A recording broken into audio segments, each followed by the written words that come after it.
বিজেপির ঘরের শত্রুই বিভীষণ হয়ে পিঠে ছুরি মারছে। তাদের নিজেদের দলের লোকেদেরই প্রার্থী হিসেবে পছন্দ নয় তাদের। খেজুরের এই বিক্ষোভের ঘটনাই তার স্পষ্ট প্রমাণ। প্রার্থী নাকি অযোগ্য, অশিক্ষিত, তাই প্রার্থী বদলের আর্জি নিয়ে আজ তারা বিক্ষোভে।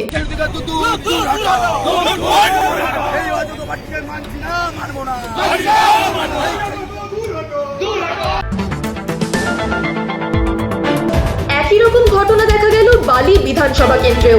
সেখানে বিজেপি প্রার্থী হয়ে দাঁড়িয়েছেন সঞ্জয় সিং, কিন্তু তাকে প্রার্থী হিসেবে মানতে নারাজ খোদ বিজেপির লোকেরাই।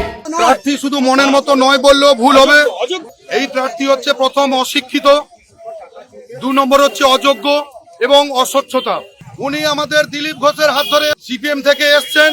আমাদের পুরনো যত কর্মী আপনারা দেখছেন এখানে যারা উপস্থিত, এরা প্রত্যেকটা অঞ্চল থেকে, পঞ্চায়েত মেম্বার থেকে, পঞ্চায়েত সমিতি মেম্বার থেকে, সমস্ত সাংগঠনিক নেতৃত্ব এবং দীর্ঘদিন রাজনীতি পড় খাওয়া জেলা নেতৃত্ব থেকে শুরু করে সকলে এরা আছে।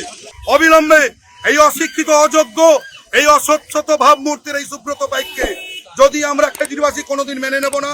যদি জেলা আমাদের কথা মেনে নিল তো ভালো, না হলে আগামীকাল থেকে এই বিজেপি খেজুরির বুকে বৃহত্তর আন্দোলনে নামছে।